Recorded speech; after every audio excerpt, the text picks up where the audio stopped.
Oke, assalamualaikum warahmatullahi taala wabarakatuh. Seperti biasa kita akan menjawab Andre Tang Tarangtung ya guys ya, dimana dia membawa polemik seputar lambang bintang bulan yang kata dia itu adalah lambang Islam. Yang bilang itu lambang Islam siapa?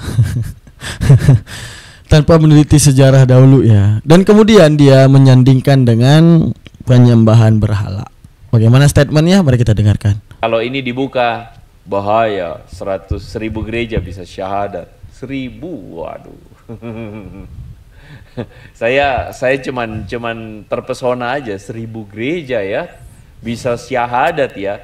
Nah, masalahnya adalah, kalau Anda lihat baik-baik semuanya ini, di awal ini saya cuman ngomong aja begini ya. Oh my God, kata Yefta, oh my God. Kainama, kalau Anda mengatakan dan Mualaf Center Hagia Sophia dan Ipung Atria mengatakan salib itu lambang pagan dan 1.000 gereja bisa syahadat. Gini aja, saya kasih satu pertanyaan simple. Dengan menggunakan logika dari Kainama, logikanya Kainama, si Ustadz yang paling klesi ini katanya, kalau salib itu lambang pagan, bikinan orang, maka bagaimana dengan lambang yang maaf ya, ada di atas kubah masjid yang ada di tempat ibadah Anda dan agama Anda dan kaum Anda, ya. Lambang ini atau lambang bulan ini, bulan sabit ini adalah sebuah lambang yang dengan menggunakan, sekali lagi ya, dengan menggunakan logika Anda bahwa Kristen itu agama bikin-bikinan orang karena salib itu lambang pagan, maka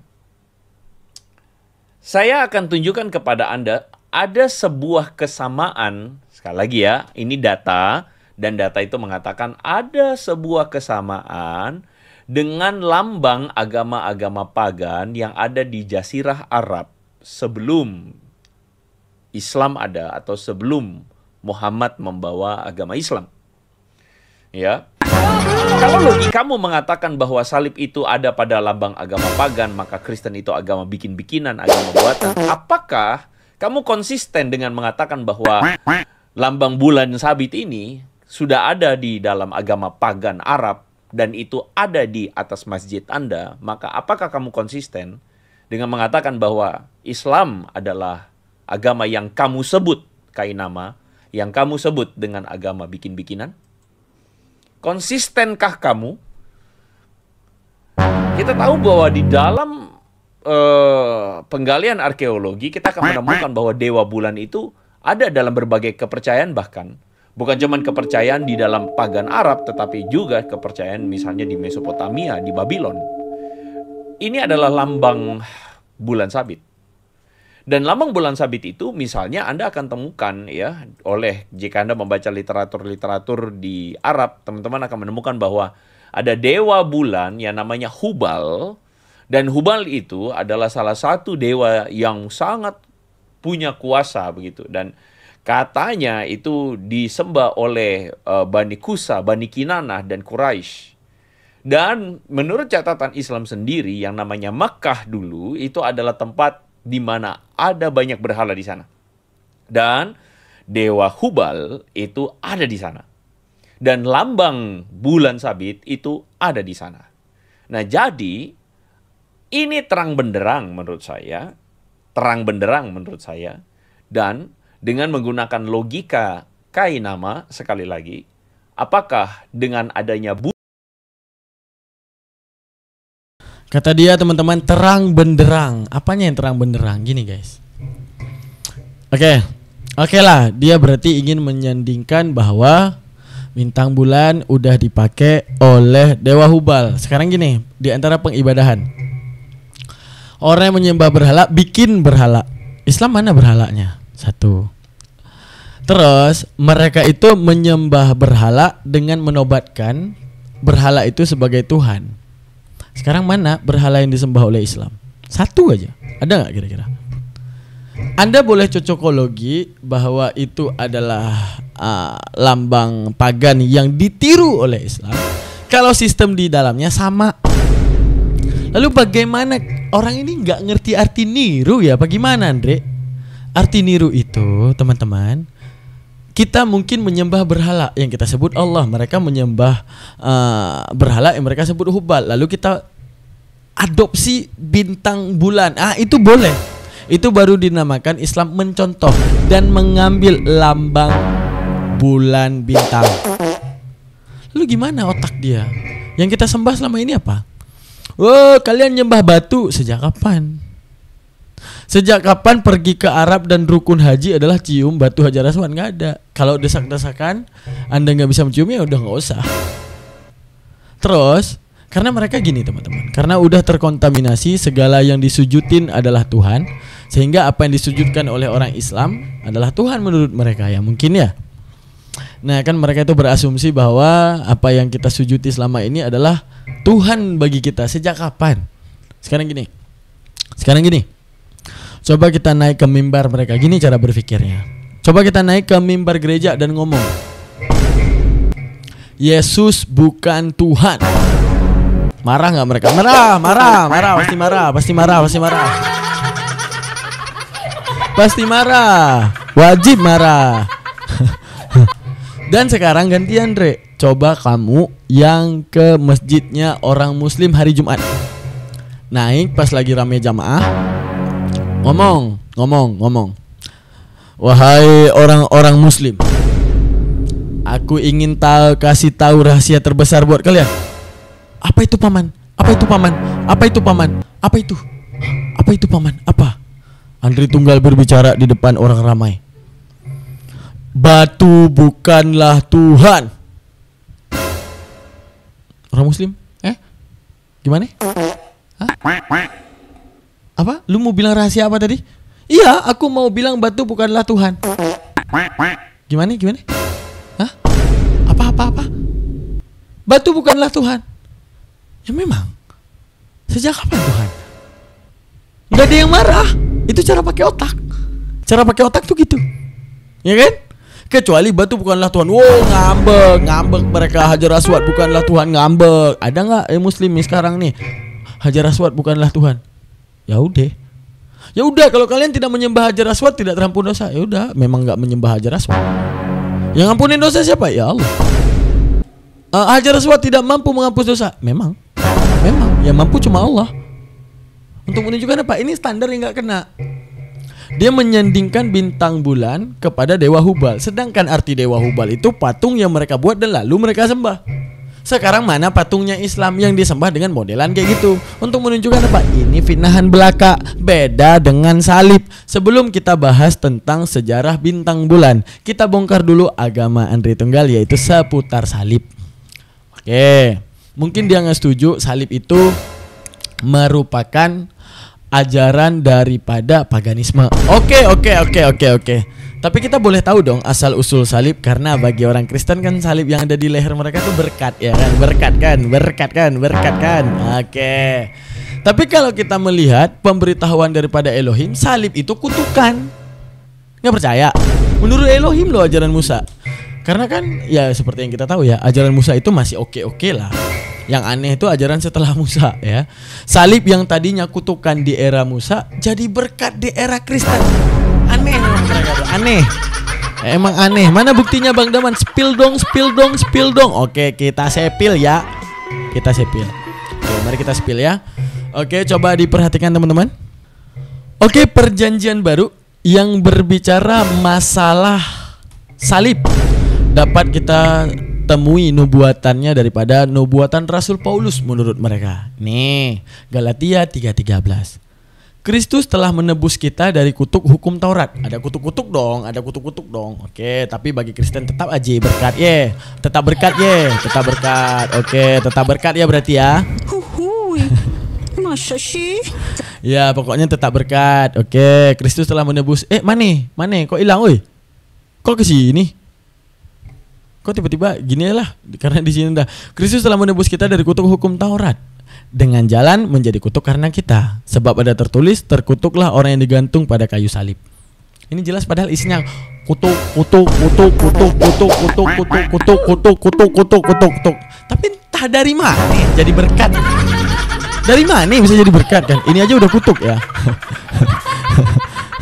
Tapi Paulus ini berani banget ya ngutuk-ngutuk Yesus. Padahal gini, mereka ini bertabrakan satu sama lain ya teman-teman ya. Karena gini disebutin orang yang ngutuk Yesus itu nggak punya roh Allah. Artinya adalah orang yang dibenci oleh Allah. Nggak percaya nih 1 Korintus 12:3 ya. Kita buka ya. Nih coba kita buka ya. Nih saya buka di depan kalian nih. Jangan nanti ngadi-ngadi ya. 1 Korintus 12:3 nih, lihat nih. Tadi dia kutuk Yesus ya berarti ya. Enggak, ini sebagai selingan aja ya. Nah, lihat nih. Karena itu aku meyakinkan kamu bahwa tidak ada seorang pun yang berkata oleh Roh Allah dapat berkata terkutuklah Yesus. Jadi ini gimana nih? Ini Rasul nih gimana nih? Dari tadi tak kutuk dari tadi. Tak enggak bisa dia tak tuk terus dari tadi. Nah, gimana nih? Tadi katanya enggak punya Roh Allah. Tapi orang yang enggak punya, berarti mereka beriman kepada orang yang enggak punya Roh Allah berarti ya. Berarti bukan orang yang membawa kebenaran ya. Kayak gitu ya. Mereka ini aneh-aneh aja. Tuhannya bilang kalau yang kutuk Yesus nggak punya Roh Allah. Tapi Galatia 3:13 yang menjadi lambang pelambangan daripada Yesus menanggung kutukan di atas tiang salib diimani, kan aneh aja mereka. Oke, ini pembuktiannya. Ini ya, kita lihat ya. Sebab ada tertulis terkutuklah orang yang gantung di salib. Oke, apa standar penyaliban daripada Elohim Bang Daman? Oke, inilah. Standar penyaliban adalah kutukan menurut Elohim. Apa dikatakan Elohim? Apabila seseorang berbuat dosa yang sepadan dengan hukum mati, lalu dia dihukum mati. Kemudian kau gantung dia pada sebuah tiang salib, ya. Maka janganlah mayatnya dibiarkan semalam-malaman pada tiang itu, tetapi haruslah engkau menguburkan dia pada hari itu juga. Sebab orang yang digantung terkutuk oleh Allah, tak kutuk. Nah, janganlah engkau menajiskan tanah yang diberikan Tuhan Allahmu kepadamu menjadi milik pusakamu. Elohim tak kutuk. Sedangkan menurut Paulus salib itu, aduh, aku nggak tahu cara mikirnya. Kalian tahu nggak cara mikirnya gimana, guys? Kok bisa orang mikirnya? Agak aneh ya.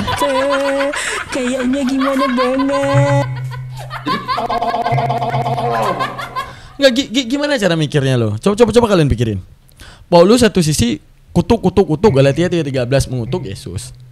1 Korintus 12:3 bilang yang kutuk Yesus nggak punya Roh Allah. Tapi Rasulnya Paulus gimana nih? Terus kalau kita merujuk kepada standar Elohim, ya udah, orang yang berdosa standar dengan hukuman mati. Pilatus ngomong tidak mendapati daripada Yesus ini punya dosa. Dia bukan orang yang berdosa. Lalu siapa yang mati di tiang salib? Siapa yang berdosa mati di tiang salib? Siapa? Gimana sih? Yang dibunuh di tiang itu menurut Elohim adalah orang yang melakukan dosa setara dengan hukuman mati. Emang Yesus ngapain? Hah? Yesus ngapain? Berarti jelas ya, yang disalib bukan Yesus. Berarti yang disalib adalah orang yang standar hukuman mati. Gimana yang mereka mikir? Aku aja pusing, guys. Dalam kitab Roma, dalam kitab Efesus, salib itu menjadi berkat. Oke. Siapa yang ngomong? Paulus. Oke. Tapi dalam Galatia 3:13 disebutkan bahwa dia mengandung kutuk dan mengambil kutuk di atas tiang salib. Kutuk umat manusia, kutuk hukum Taurat. Kan aneh. Bagi Paulus, salib itu untuk orang terkutuk atau mengambil kutuk. Gimana sih? Oke. Terus bagi Elohim, orang yang melakukan dosa standar dengan hukuman mati. Bagi kitab 1 Korintus yang kutuk Yesus nggak punya Roh Allah. Tapi yang ngutuk Yesus Elohim sendiri. Dalam kitab Ulangan 21 22 23, Ulangan 21 ayat 22 23, yang ngutuk Elohim sendiri. Terus yang mengutuk Yesus tak punya Roh Elohim. Gimana sih?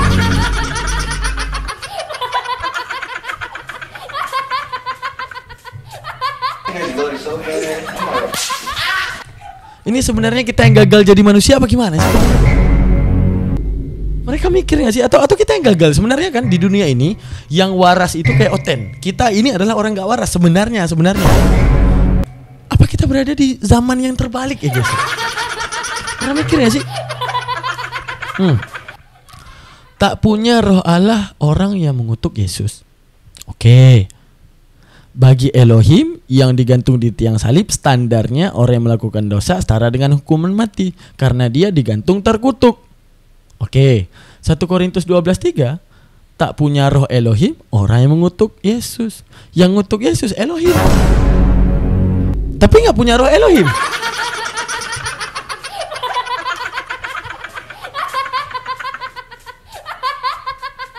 Getar ini aja. Getar. Oke. Terus nggak tahu lah. Berarti kalian udah tahu ya. Udah bodoh amat dah, bodoh amat ya, nggak peduli aku, nggak peduli. Udah sakit kepala aku ya, udah nggak peduli. Berarti gini aja, ambil kesimpulan ya. Kalian lebih dengar apa? Paulus apa Elohim? Mana lebih tinggi jawatan? Elohim. Bagi Elohim salib itu apa? Kutukan.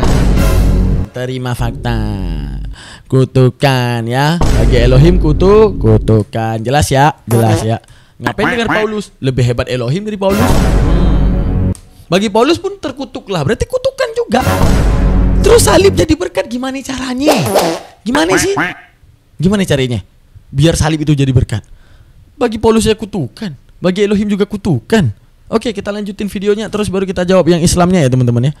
Stres aku, capek biar kalian aja mikir. Gak usah ajak-ajak nih, gue udah capek. Sumpah gue capek banget mani orang. Alah, sakit kepala aku. Sakit kepala nih, lanjut. Hanya di dalam tradisi yang kita lihat hari ini di atas masjid, apakah artinya? Artinya apa lo? Silakan teman-teman jawab sendiri apa yang saya kemukakan ini. Gak mau. Menurut teman-teman, dengan fakta itu, kesamaan-kesamaan cocok logi itu, menurut Anda apa artinya? Menurut Anda artinya itu apa? Ya, Yefta, Anda mencuri lambang Dewa Hubal. Waduh. Nah, Anda mencuri lambang Dewa Hubal. Berarti kita udah melihat sendiri ya. Enggak cuma Andri Tunggal loh yang gila, pengikutnya pun sama gila. Berarti mereka benar-benar bukan orang yang mikir. Gini. Kalian pernah mikir gak sih?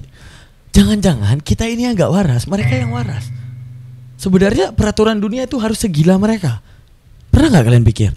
Jangan-jangan kita yang gak waras ini apa gimana sih? Sekarang gini, penyembahan Dewa Hubal. Oke. Dewa Hubal bentuknya patung. Islam mana patung? Mana patung Islam? Mana? Oke. Kecuali Islam punya patung juga nih. Ya kan? Nah, terus kami punya lambang bintang bulan. Nah, kami bilang bahwa kami adalah merdeka dan segalanya. Kami misalnya kita dewa apa misalnya? Dewa Hobol misalnya, dewa Thanos. Nah, misalnya Islam punya dewa Thanos, mereka dewa Hubal. Terus penyembahannya sama. Terus pakai lambang itu. Oke. Yang disembah oleh Islam laisa kamislihin, Tuhan yang tidak serupa dengan makhluk. Hubal, aduh, makhluk banget. Makhluk banget dah. Namanya juga patung, bisa dimusnahkan. Kami menyembah Tuhan yang tak serupa dengan makhluknya. Kalau dia ada penyerupaan satu titik dengan makhluknya, berarti bukan Tuhan. Oke. Itu saja udah enggak. Yang kedua, kalau kita ingin membahas daripada bintang bulan, emang sejak kapan jadi lambang Islam? Itu hanya hasil adopsi karena bangganya dengan perjuangan Islam Kerajaan Ottoman. Lu belajar gak sih? Oke, sekarang kita lanjut. Gini ya teman-teman, perlu gak agama Islam itu punya lambang? Enggak perlu. Ingat, agama itu bukan klub bola. Ini filsafat. Sekarang kita masuk ke teologi filsafat, teori filsafat. Agama itu bukan klub bola. Agama itu adalah simbolik di mana berkumpulnya orang-orang yang menyembah Tuhan yang disuguhkan dalam satu paham teologi agama tersebut. Simbolik doang. Oke, Kristen dengan penyembahannya, Buddha dengan penyembahannya, Islam dengan penyembahannya. Sekarang gini, bagi Islam dia adalah agama yang benar karena menyembah pencipta langit dan bumi yang tak tidak serupa dengan makhluknya. Udah, menyembah Tuhan yang tidak serupa dengan makhluknya. Itulah Islam. Oke. Disimbolikkan dengan kata-kata Islam Artinya tunduk dan patuh dan berserah diri kepada Allah. Karena apa? Terbukti di dalam Islam adanya perintah ditaati, adanya larangan ditinggal, tidak dilakukan. Beda dengan Kristen, ada larangan dibatalkan. Yesaya 66:17, makan babi ku lenyapkan kata Elohim, hancurkan kepala otak kau Elohim. Terus dengan berani-beraninya mereka tuh bukannya masuk ya mulutmu, yang menajiskanmu, melainkan apa yang keluar gua. Kesel banget gua. Kalau kita tunduk dan patuh, ada larangan tinggalin. Mereka ada larangan batalin. Apapun keluarin dalil, pokoknya harus batal. Pokoknya Elohim yang tadinya ingin melenyapkan orang makan babi dan serta tikus, harus kagak jadi pokoknya Elohim. Itu mereka. Nah, sekarang gini, di antara semua simbolik itu, apakah semua simbolik keagamaan itu menyuguhkan Tuhan yang benar? Belum tentu. Nah, jadi bedakan antara klub bola sama Tuhan. Jadi kalau lu Kristen dan gua Islam, kita itu bukan bagaikan memilih klub bola. Karena kalau kita beda pilih klub bola, tidak ada resiko pada kehidupan. Lu pilih Real Madrid, ya berarti lu Liga Spanyol. Gua pilih Juventus, gua Liga Italia. Ada nggak pengaruh terhadap kebangkitan, kematian, dosa, surga, neraka? Nggak ada. Kita beda liga nonton saja. Tapi kalau kamu salah pilih agama, maka kamu juga akan salah pilih Tuhan yang membuat kamu mendapati murka Tuhan. Makanya Islam ini objektif. Untuk apa lambang? Nggak perlu. Cukup kalian tahu inna dina indallahil Islam. Cukup kalian tahu raditu billahi robba wa bil islami dina wa bi Muhammadin nabiyya wa rasulah. Meridhakan Tuhan, yaitu cuma Allah yang menciptakan langit dan bumi, yang tidak pernah beranak, yang tidak serupa dengan apapun.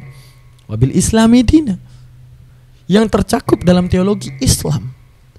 Wabi Muhammadin nabiyya wa rasulah, dengan satu utusan penjabaran agar umatnya tidak tercerai berai, yaitu Nabi Muhammad sallallahu alaihi wasallam. Oke, kelar. Jadi menunjukkan apa? Ketika misalnya terbangun satu polemik, lambang Islam adalah bulang sabit. Kata sejak kapan? Sejak kapan? Oke, kita lihat ringkasan daripada AI ya. Nah, di mana Google sekarang udah canggih, mengambil setiap ringkasan daripada AI ya. Kita dengar, bisa dengarkan nggak? Simbol bulan dan bintang yang sering diasosiasikan dengan Islam memiliki sejarah yang panjang dan kompleks. Awalnya, simbol ini digunakan oleh berbagai peradaban, termasuk Kekaisaran Bizantium dan Persia. Penggunaan simbol ini sebagai identitas Islam terutama dipopulerkan oleh Kesultanan Turki Utsmani. Berikut adalah poin-poin penting. Oke. Dipopulerkan oleh Turki Utsmani. Pertanyaan gue nih kepada kalian semua. Siapa duluan sih Turki Utsmani melahir Nabi Muhammad? Nabi Muhammad duluan.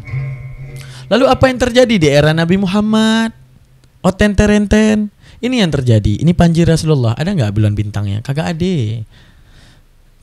Mana bulan bintang? Ini masa Rasulullah. Mereka mengobankan la ilaha illallah, Allahu Allah, Allahu akbar, Allahu Allah, la ilaha illallah Muhammadar Rasulullah. Itu Ahlul Badr. Ahlul Badar membawa panji Rasulullah yang bertuliskan kalimat la ilaha illallah. Ada nggak bulan bintang? Nggak ada. Tapi yang namanya simbolik kegemaran, bukan kebanggaan ya. Simbolik kebanggaan kerajaan Ottoman, kerajaan Turki. Mereka bangga, mereka berhasil menaklukkan ya. Mereka berhasil menaklukkan apa dulu ya? Nggak tahu aku lupa ininya guys, sejarahnya ya. Nah, kita lihat ya. Nah, ini adalah yang pertama dipopulerkan oleh kerajaan Turki Utsmani. Mereka bangga dengan kerajaan Turki Utsmani karena hal tersebut membuat membuat Islam berkembang pesat. Sekarang lihat di sini. Oke. Apa maksud simbol tersebut? Makna ini. Bulan sabit sering dikaitkan dengan awal bulan dalam kalender Hijriyah. Oke. Terus bintang dilambangkan sebagai konteks melambangkan cahaya ilmu pengetahuan ataupun petunjuk. Bagi siapa? Bagi Islam? Bukan. Bagi Kesultanan Turki Utsmani.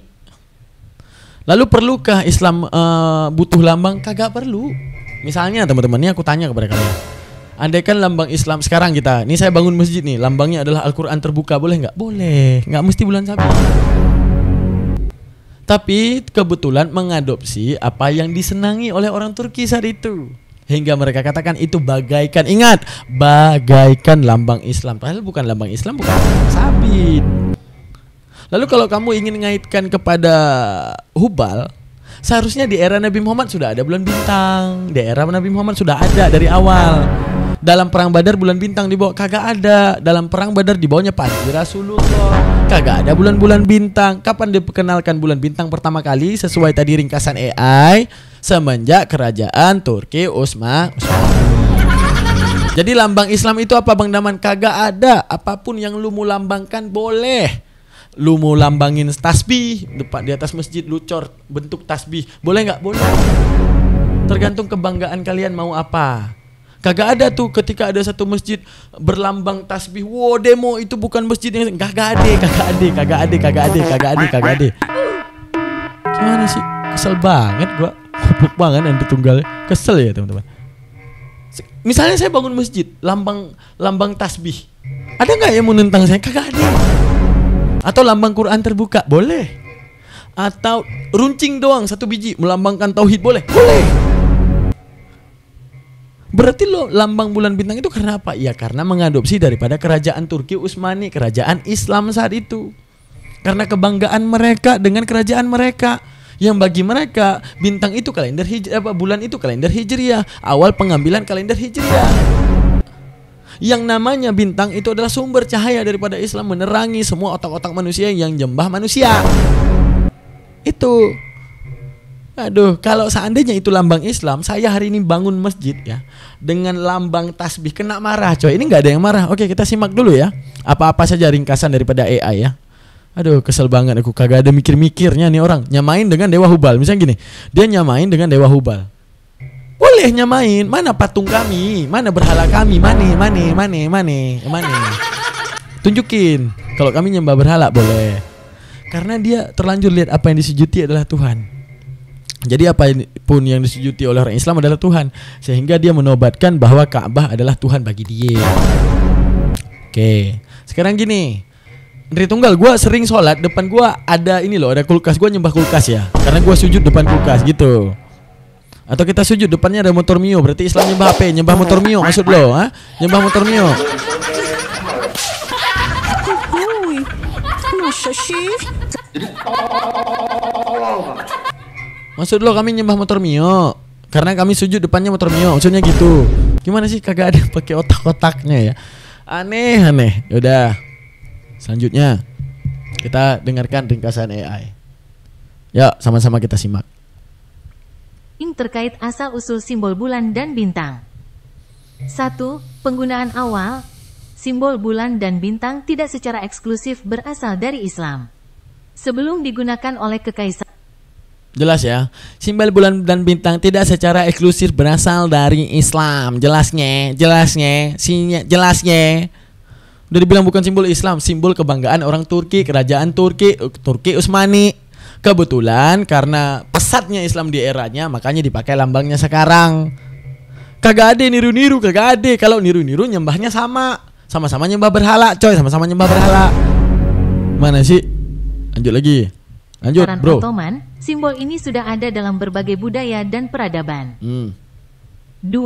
Kekaisaran Ottoman, Kesultanan Turki Utsmani mulai menggunakan simbol bulan dan bintang pada abad ke-15 dan ke-16, dan simbol ini menjadi semakin populer seiring dengan perluasan kekuasaan. Tuh jelas ya. Ini Kesultanan Turki Utsmani mulai menggunakan simbol bulan bintang pada abad keberapa? Abad 15. Islam kapan ada? Dari dulu. Kenapa dulu kagak ada? Lupa naruh simbol maksud lo? Apa gimana sih lu, goblok banget anjir.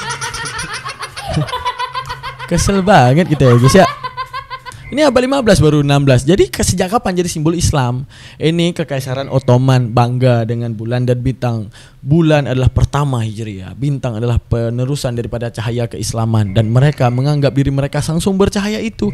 Oke, kebanggaan gitu. Gimana sih? Lanjut. Mereka.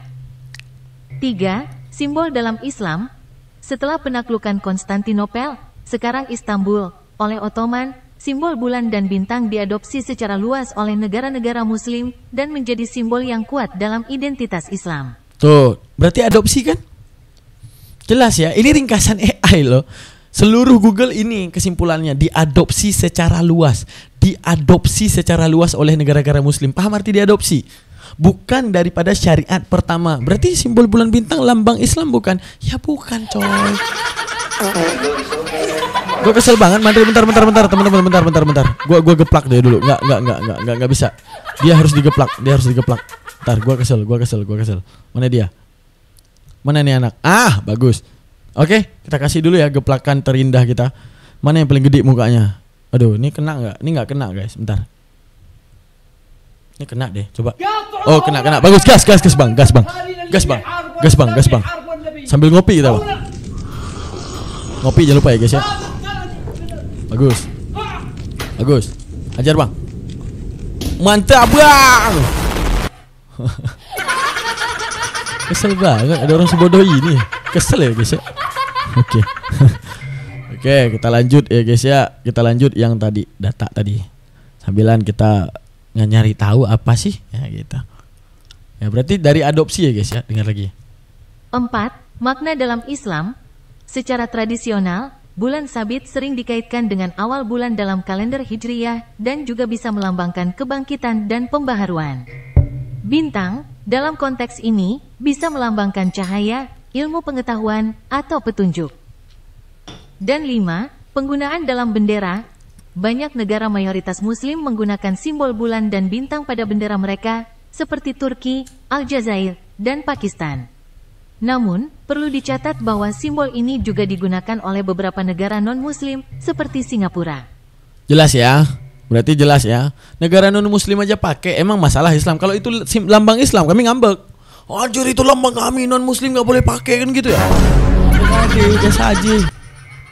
Jadi perbaiki ya. Berarti jelas ya. Simbol bulan bintang ada arahnya apa? Bulan sebagai kalender hijriah. Benar kalender hijriah tengok bulan. Oke.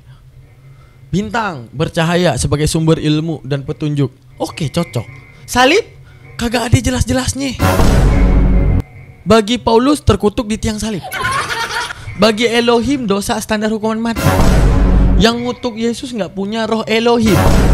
Tapi yang kutuk orang di tiang salib justru Elohim itu sendiri. Terserah kalian mikir lah, pokoknya terserah. Gue kagak tahu, gue kagak peduli, kagak mau tahu dah. Kagak mau tahu gimana kalian cara berpikir, gue udah stres ya. Jadi menunjukkan mereka gimana cara mikirnya teman-teman. Kesel banget ya. Mereka cara mikirnya gimana sih? Kesel banget. Jadi ibaratnya dari sejak kapan salib itu jadi berkat sehingga kalian pakai? Karena bagi Elohim tidak berkat. Gak tahu kita pembodohan apa ini. Oke teman-teman, jazakallah.